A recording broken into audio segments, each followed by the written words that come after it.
de una vez a iniciar esta noche, viniendo en oración delante del Señor, y así entonces iniciamos ese tiempo de la prédica. Así que oremos. Padre, te damos gracias nuevamente por permitirnos estar en tu casa y por permitirnos, Señor, adorar y alabar tu nombre. Padre, es un privilegio que tú nos concedes semana tras semana, Señor, y ayúdanos a no tomarlo por sentado. Pedimos, Señor, en ese momento que no solamente te adoremos, Señor, que nuestros corazones te alaben, no solamente con nuestros labios y ahora con nuestro entendimiento. Que podamos, Señor, ser confrontados con tu palabra, edificados por ella, y que podamos poner en práctica, Señor, los principios y las verdades que vamos a estudiar en esta noche. Quiero pedirte por mí principalmente, Señor, para que tú tomes control de mis pensamientos y mis labios, Señor, que todo lo que se habla en esta noche sea conforme a tu palabra, conforme a lo que ya tú has establecido, Señor, y conforme a tu mente y tu voluntad. Pedimos, Señor, para que todos podamos ser sometidos bajo la autoridad de tu palabra y a la misma vez, Señor, cumplir con lo que tú has estipulado. Gracias, Señor, por esa noche, gracias por todos aquellos que tú has traído y bendice a aquellos que de una forma u otra no pudieron, Señor, reunirse con nosotros. Te damos la gracia infinita y nos encomendamos, ponemos ese tiempo en tus manos, en el nombre de Jesús. Amén y amén. Gracias, hermanos, pueden sentarse.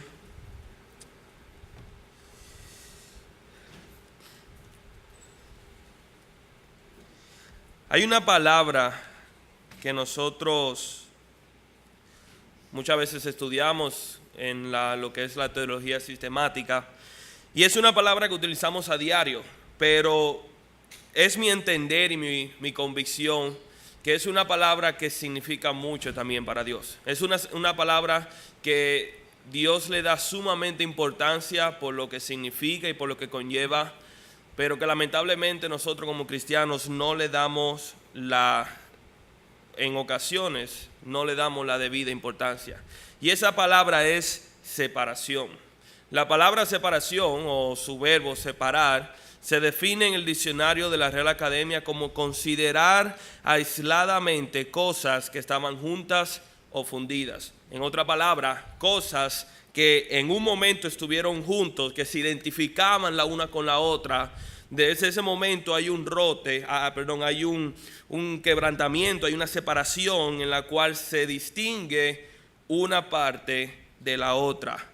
Y en términos espirituales podemos entender por separación el hecho de que Dios ha llamado a la iglesia, es decir, a nosotros, aquellos que hemos puesto nuestra fe y confianza en Cristo Jesús como Señor y Salvador. Dios nos ha llamado a vivir una vida de separación del mundo.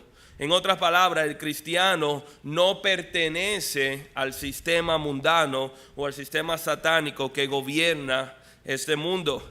Debe haber una diferencia entre aquellos que están en el mundo y aquellos que han sido redimidos por la sangre de Cristo.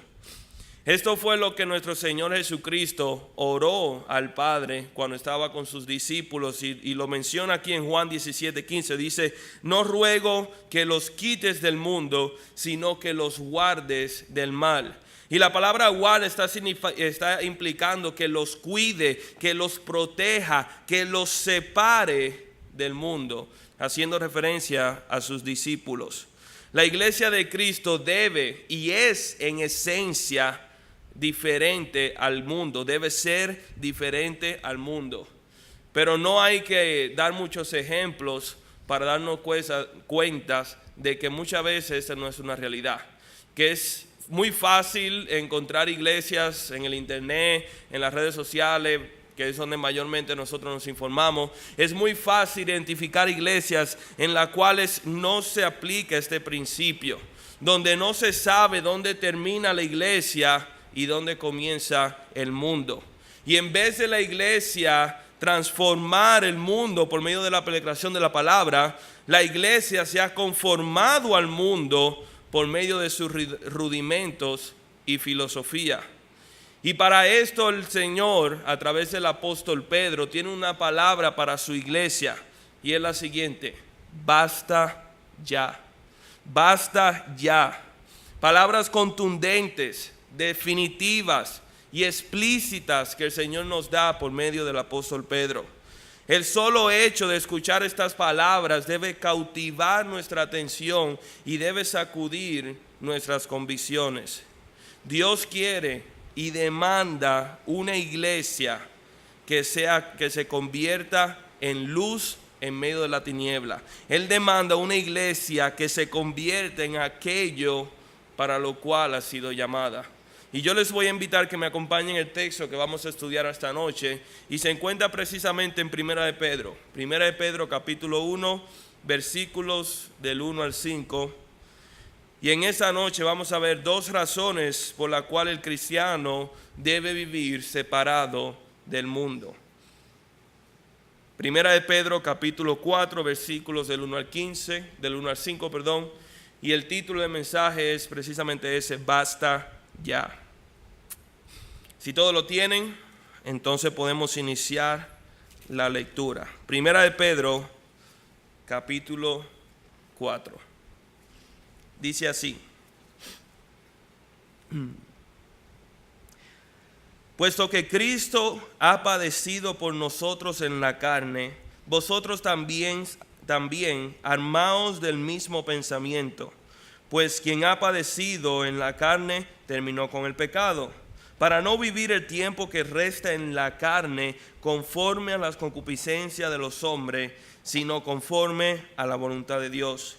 Baste ya el tiempo pasado para haber hecho lo que agrada a los gentiles, andando en lascivias, concupiscencias, embriagueces, orgías, disipación y abominables idolatrías.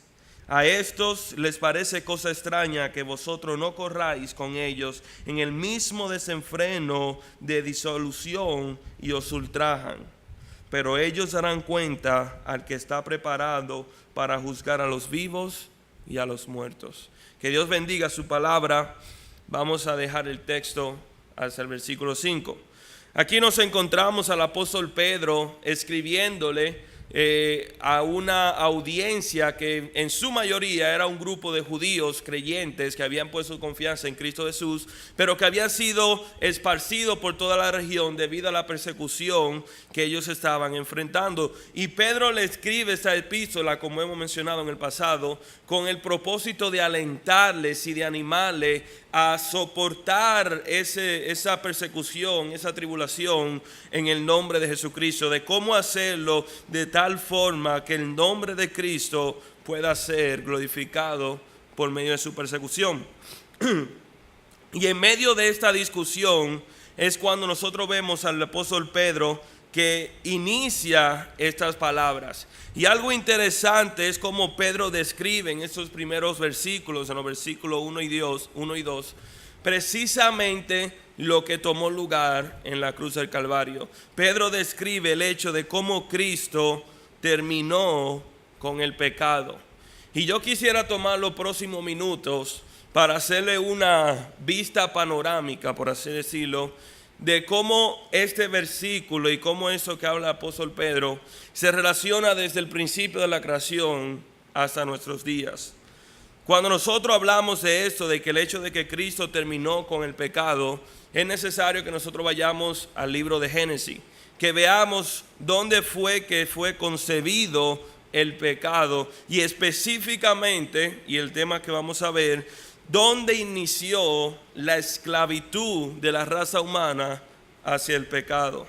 En Génesis capítulo 2, versículos 16 y 17, nosotros vemos lo siguiente. Nosotros vemos en estos versículos cómo Dios le ordena a Adán y a Eva que no debían comer del árbol de la ciencia del bien y del mal. Dios había creado a Adán y Eva, habían puesto en el huerto, le había dado instrucciones a Adán de que debía cuidar y gobernar el huerto, y podían comer de todo árbol con la excepción de este que se encontraba en medio del huerto, el cual era el árbol de la ciencia y del bien y el mal. De hecho, dice así en esos versículos 16 y 17, dice: y mandó Jehová Dios al hombre diciendo: de todo árbol del huerto podrás comer, mas del árbol de la ciencia del bien y del mal no comerás, porque el día que él comieres ciertamente morirás.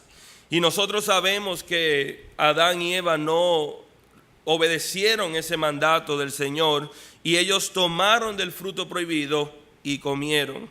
Y cuando ellos pecaron tomando de este fruto, no solamente murieron por su desobediencia, sino que ellos también incurrieron en una deuda con el pecado. Y les voy a explicar en qué consiste.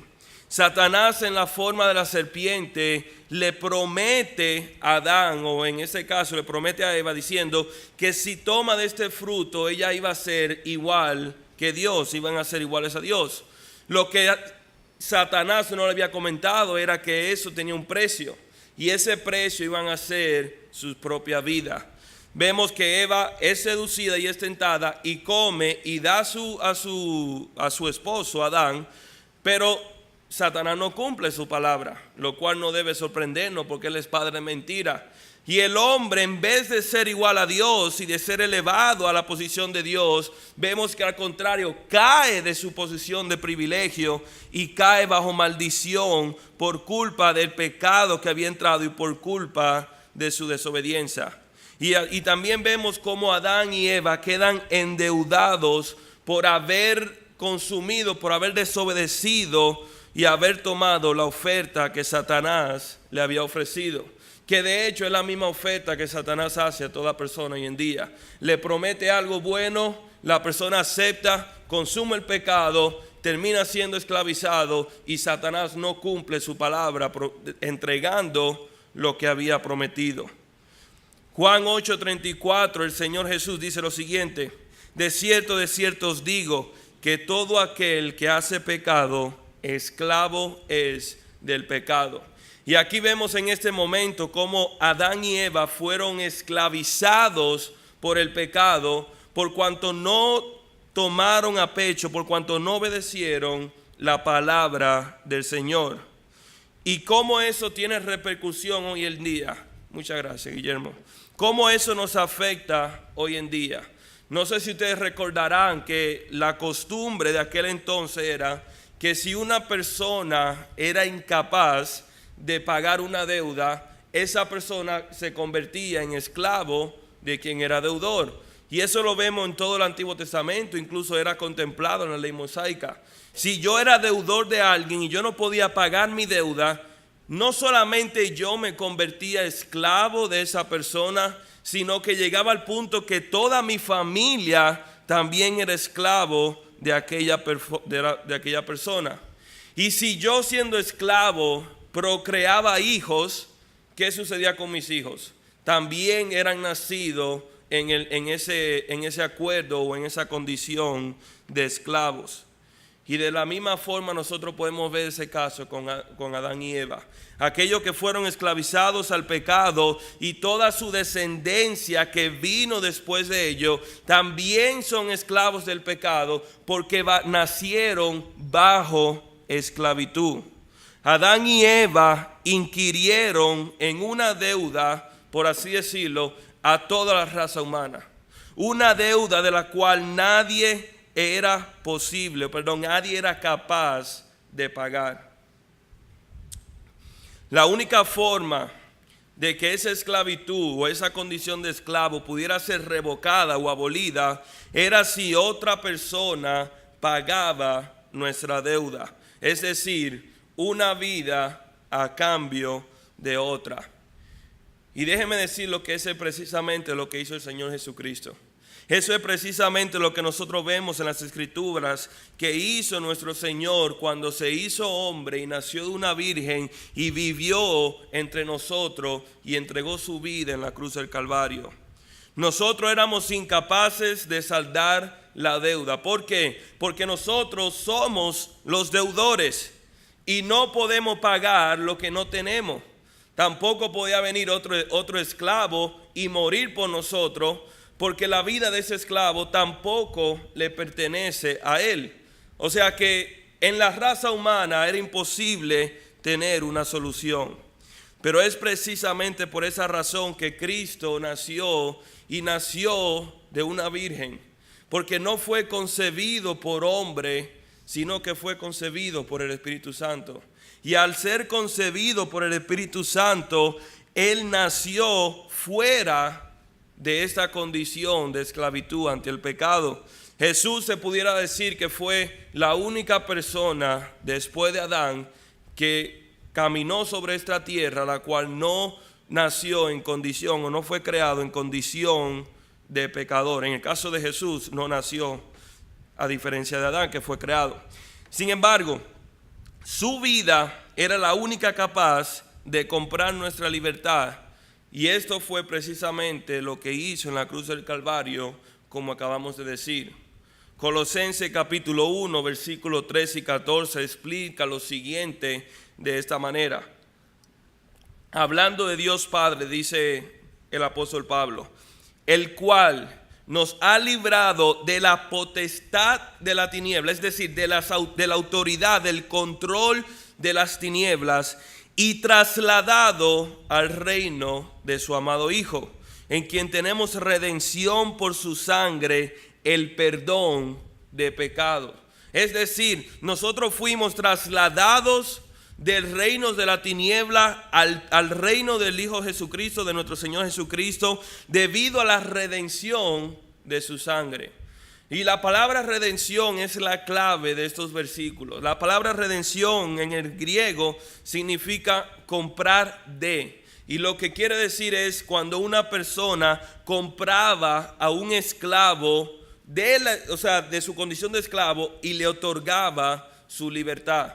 Es decir, si aquel esclavo era esclavo porque debía 5 millones de pesos, entonces esa persona pagaba su deuda y haciendo esto compraba la libertad de aquel esclavo.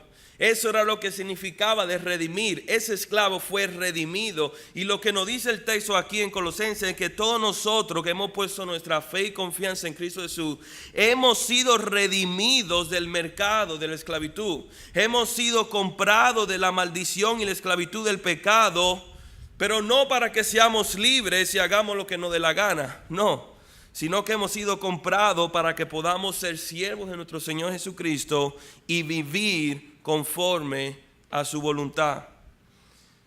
Como dice aquí el texto claramente en el versículo de Pedro dice, para no vivir el tiempo que resta en la carne conforme a la concupiscencia de los hombres, sino conforme a la voluntad de Dios.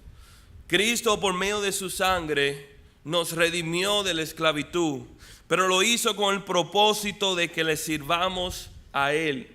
De la misma forma que nosotros servimos al pecado, ahora nosotros tenemos la responsabilidad de servir a nuestro Señor. Romanos capítulo 6, versículos 17 y 18 dice lo siguiente. Dice, pero gracias a Dios, que aunque erais esclavos del pecado, habéis obedecido de corazón aquella forma de doctrina a la cual fuisteis entregados, y libertados del pecado vinisteis a ser siervos de la justicia. Obviamente uno piensa cuando dice siervo que está hablando de una persona que voluntariamente se ofrece a los servicios de la justicia. Pero esa palabra siervo que aparece en estos versículos es la misma palabra que se traduce como esclavo. En otra palabra, lo que está diciendo el apóstol Pablo es que nosotros fuimos redimidos de la esclavitud del pecado con el propósito de ahora ser esclavos de nuestro Señor Jesucristo. Es decir, nosotros le pertenecemos y somos de su posesión. Y es aquí la clave de este primer punto. ¿Por qué el cristiano debe vivir separado del mundo? Es porque el cristiano ha sido redimido de la condenación y de la esclavitud del pecado. Ser siervo de nuestro Señor Jesucristo es más que una forma bonita, por así decirlo, de decir que somos esclavos de nuestro Señor Jesucristo. Y como esclavos tenemos el compromiso y tenemos la responsabilidad de cumplir y llevar a cabo la voluntad de nuestro amo, que en este caso ya no es el pecado por la gloria de Dios, pero es nuestro Señor Jesucristo. ¿Y cuál es la voluntad de nuestro Señor? ¿Cuál es el deseo? Los versículos que acabamos de leer, el primero y el 2. Dice, puesto que Cristo ha padecido por nosotros en la carne, Es decir, puesto que Cristo ha entregado su vida y derramado su sangre para comprar nuestra redención, vosotros también armaos del mismo pensamiento, pues quien ha padecido en la carne terminó con el pecado, para no vivir el tiempo que resta en la carne conforme a las concupiscencias de los hombres, sino conforme a la voluntad de Dios. Redimidos para servir a Dios y no para servir al pecado. Es interesante la palabra que utiliza Pedro aquí cuando dice en el versículo 1 que debemos armarnos nosotros de este pensamiento. Esa palabra armar es un término militar que tiene como pensamiento un soldado que se pone una armadura preparándose para la batalla. Y lo que está diciendo es que como cristianos debemos revestirnos, debemos armarnos de este pensamiento como aquel soldado que se dirige a la batalla. ¿Y cuál es el pensamiento? Que Cristo murió y resucitó para que nosotros muramos al pecado y resucitemos en Cristo Jesús, con lealtad a nuestro Señor Jesucristo y no al pecado. Cristo murió con el propósito de librarnos del pecado, para que no le sirvamos más. Si Cristo sufrió por esto, es decir, si Cristo sufrió por causa del pecado, si Cristo fue torturado por causa del pecado, si Cristo fue humillado por causa del pecado, si Cristo fue escarnecido por causa del pecado, si Cristo fue quebrantado por causa del pecado, si Cristo fue crucificado de manera que ya no seamos esclavos del pecado, entonces la pregunta que debemos hacernos cada uno de nosotros es: entonces, ¿por qué lo hacemos? Entonces, ¿por qué nosotros nos sometemos nuevamente en esclavitud hacia aquel enemigo del cual nuestro Señor nos liberó? ¿Por qué somos infieles a nuestro amo, a nuestro Señor, poniéndonos a la merced de su enemigo? ¿Por qué menospreciamos su sacrificio? ¿O por qué somos traidores a la causa por la cual fuimos llamados? Ciertamente el cristiano debe vivir separado del mundo, y vivir separado del mundo también implica vivir separado del pecado. Y la razón es porque para este mismo propósito fuimos nosotros redimidos. Aquel cristiano o aquel persona que se llama cristiano y persevera en la carne y persevera en servir a la carne y al pecado, evidencia que no ha sido redimido y por consecuencia no es un cristiano genuino. Pero si hemos sido redimidos y si hemos nacido de nuevo, y si ya no estamos bajo la esclavitud del pecado, sino que estamos bajo la esclavitud de Cristo, y gloria y amén por eso, pues entonces nosotros no hay razón por la cual debamos servir el pecado, y no hay razón tampoco por la cual debemos estar juntos o vinculados, por así decirlo, al mundo. Pero esa es solamente la primera razón. La segunda razón se encuentra también en los versículos siguientes. No debemos, o mejor dicho, debemos estar separados al mundo, número uno, porque fuimos redimidos de la esclavitud del pecado, pero número dos también porque somos diferentes en naturaleza. Y esto lo dice los versículos 3 y 4, cuando dice aquí: basta ya el tiempo pasado para haber hecho lo que agrada a los gentiles. Y yo quisiera detener solamente en esa parte: basta ya.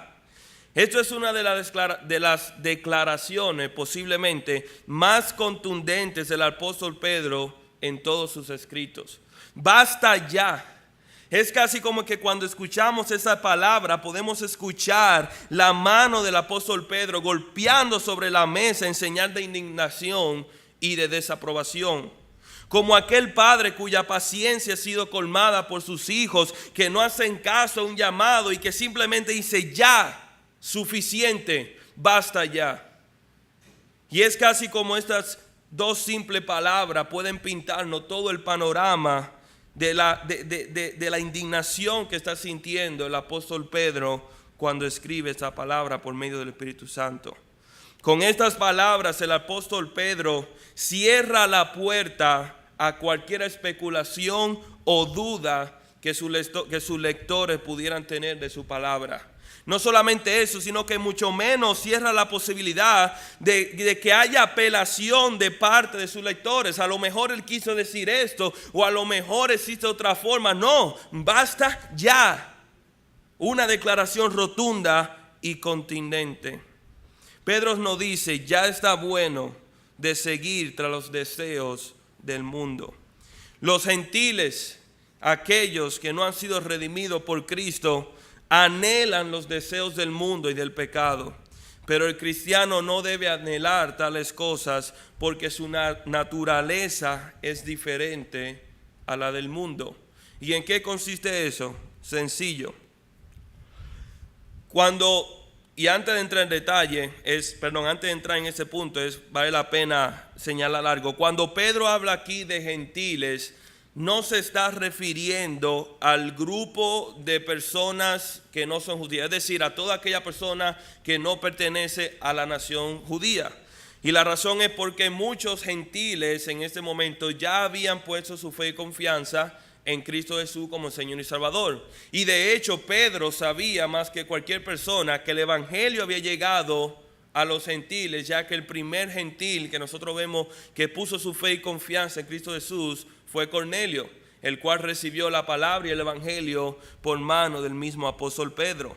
Sino que cuando habla aquí de los gentiles, él está haciendo referencia a las pasiones y deseos pecaminosos que caracterizan a los gentiles, que caracterizan a aquellas personas que son ajenas o separadas de Dios. Deseo pecaminoso que algunos de sus lectores judíos seguro también habían deseado. Pero ¿cuál es esta naturaleza que nosotros vemos que tienen los gentiles? Efesios capítulo 1, versículo de 1 al 3 nos explica claramente que el inconverso anhela lo que es el pecado y las pasiones del mundo. Dice así Efesios capítulo 2, versículo 1 y 3. Y Él os dio vida a vosotros cuando estabais muertos en vuestros delitos y pecados, en los cuales anduvisteis en otro tiempo, siguiendo la corriente de este mundo, conforme al príncipe de la potestad del aire, el espíritu que ahora opera en los hijos de desobediencia, entre los cuales también todos nosotros vivíamos en otro tiempo, en los deseos de nuestra carne, haciendo la voluntad de la carne y de los pensamientos, y éramos por naturaleza hijos de ira, lo mismo que los demás. Pablo le está escribiendo aquí a la iglesia de Éfeso. Es decir, Pablo está escribiendo a creyentes y él está diciendo y está evidenciando que en otro tiempo, aquellos que hoy creen en Cristo, cuando no creían en Cristo, tenían una pasión y un deseo hacia el pecado y hacia el mundo. Es decir, no debe haber una participación en este presente para aquellos que se llaman cristianos de seguir los deseos del mundo o del pecado. El inconverso anhela el pecado. Lo anhela porque el pecado lo esclaviza, como dice Juan 8:34. Lo anhela porque lo único que conoce es el pecado, como dice Romanos 3, del 10 al 12. El incrédulo, el inconverso, anhela el pecado porque está ciego a la verdad, como dice Efesios 4:18. Pero también anhela el pecado porque lo disfruta, como dice Romanos 1:32. Cuando lo único que vemos o escuchamos o sentimos o olemos o hablamos es el pecado, es imposible anhelar otra cosa que no sea el pecado. Y esa es la condición del inconverso en la que se encuentra. Esa es la maldición del pecado que nosotros vemos. Sin embargo, el cristiano no es así. El cristiano no es así porque sus ojos han visto la realidad del pecado. Su mente ha sido advertida por medio de la palabra de Dios y su corazón ha sido transformado por el Espíritu Santo. Y por ende el cristiano tiene otra naturaleza. Otra naturaleza que el apóstol Pablo la describe de la siguiente forma en Gálatas capítulo 4, versículo 4 dice: de esta forma. Pero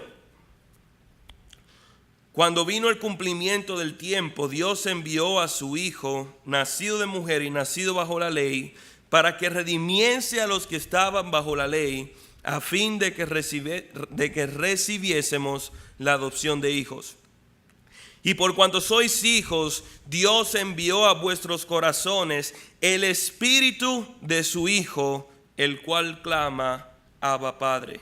Dios no solamente nos ha redimido de la esclavitud por medio de Jesucristo, sino que también nos ha puesto el Espíritu de su Hijo, el cual es el Espíritu Santo, para que nosotros anhelemos estar con el Padre.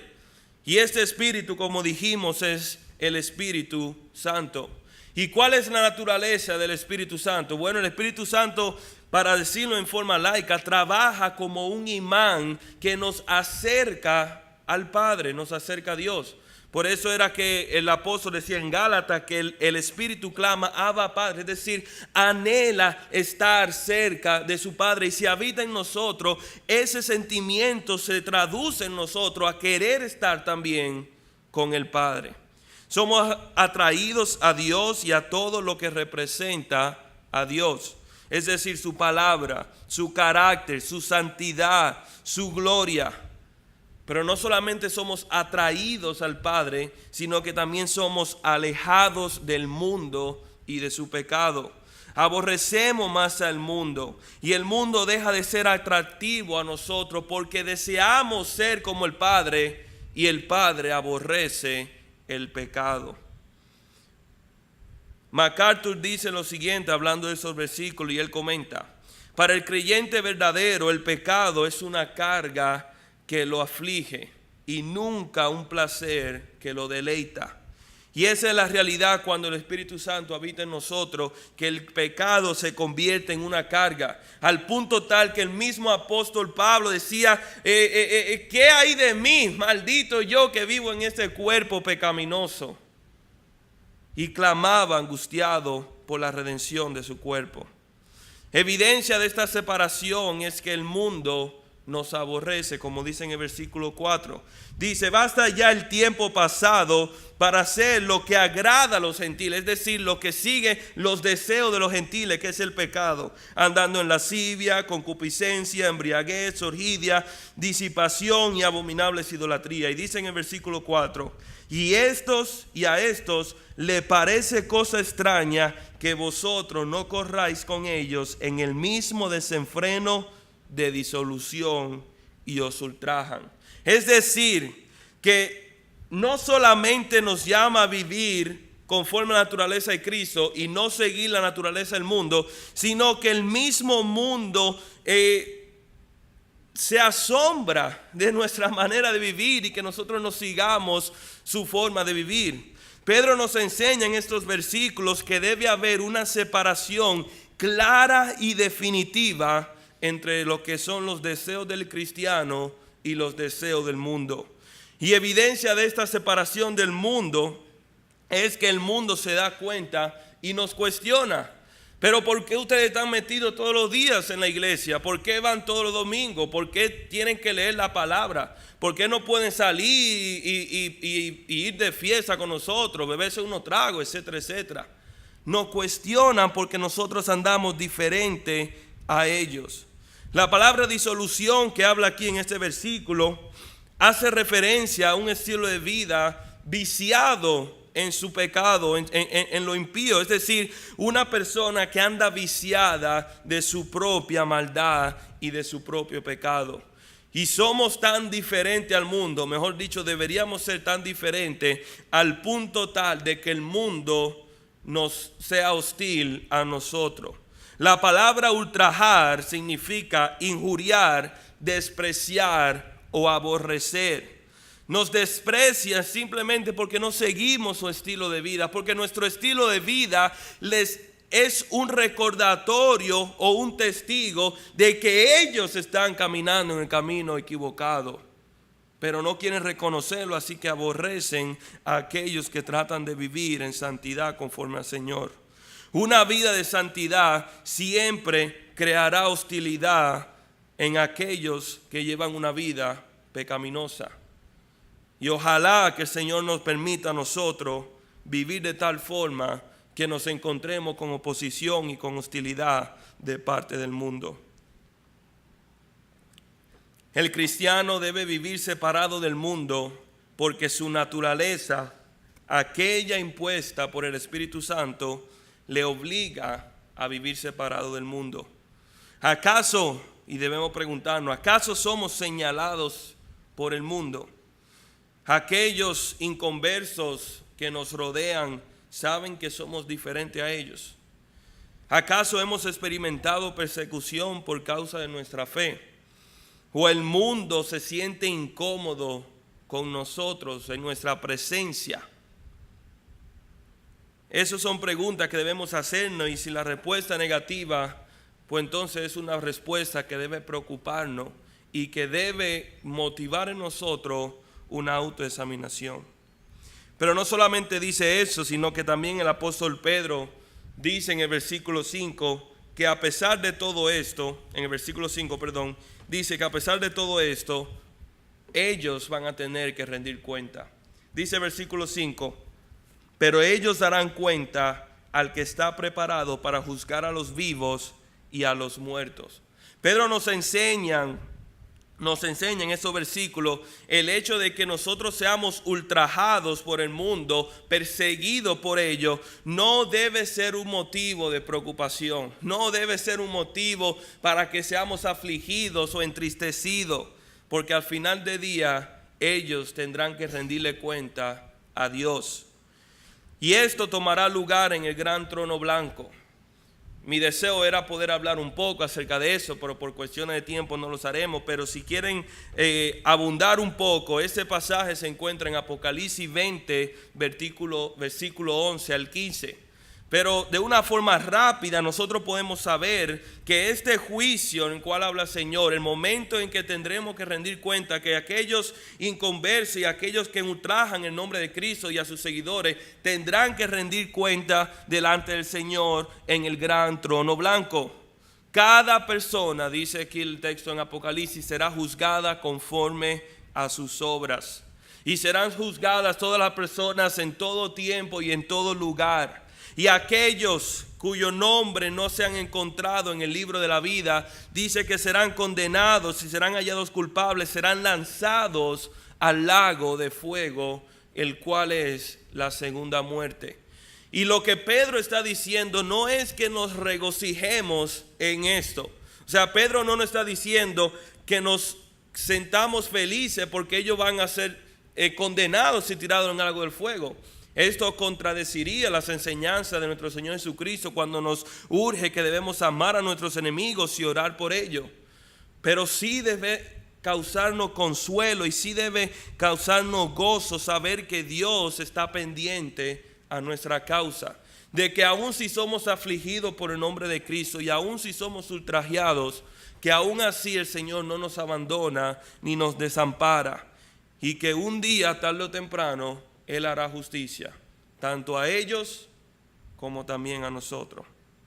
Hermanos, estos versículos son más que claros, que el Señor espera de nosotros que seamos diferentes, que estemos separados al mundo, que seamos completamente entregados a nuestro Señor Jesucristo, porque hemos sido redimidos y porque tenemos otra naturaleza, que seamos separados del mundo. Como ustedes saben, y quiero finalizar con esta anécdota, hace algunas semanas estuve visitando Estados Unidos para la boda de mi hermano. La boda tomó lugar en Ohio. Yo nunca había pisado Ohio, nunca había estado por allá. Y me llamó mucho la atención que durante el tiempo que estuvimos allá encontramos con muchas familias de la comunidad Amish. Aparentemente hay una cultura, una población numerosa en el estado de Ohio.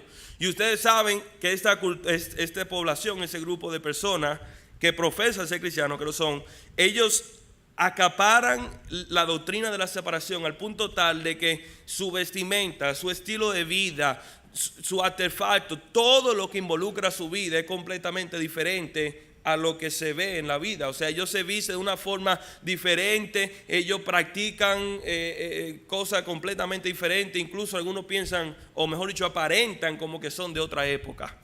Pero me llama la atención que precisamente porque son diferentes es que ellos resaltan. Precisamente porque son diferentes a todo el mundo, ellos llaman la atención. Y no digo con eso que debamos imitar o emular su forma de vida, pero ojalá nosotros podamos ser diferentes en nuestro corazón con tanto fervor y con tanto celo como ellos lo hacen en su vida diaria. Ojalá nuestro corazón y nuestra vida podamos ser tan diferentes de que cuando las personas nos vean, aún si no nos parecemos unos Amish, puedan identificar que verdaderamente somos discípulos de Cristo y puedan identificar que verdaderamente no seguimos el estilo de vida que ellos siguen. Que el Señor nos ayude a poder practicar, que nos ayude el Señor, a poder cumplir con esta palabra y ponerla en práctica. Oremos, hermanos.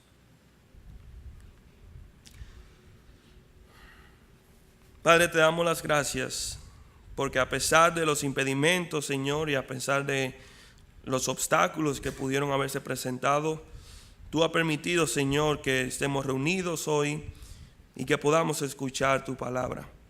Padre, ayúdanos. Te pido primeramente por mí, Señor. Ayúdame a mí a poder evidenciar estos principios en mi palabra y poder vivir de tal forma que anhele y desee, Señor, ser diferente al mundo y ser más como tú.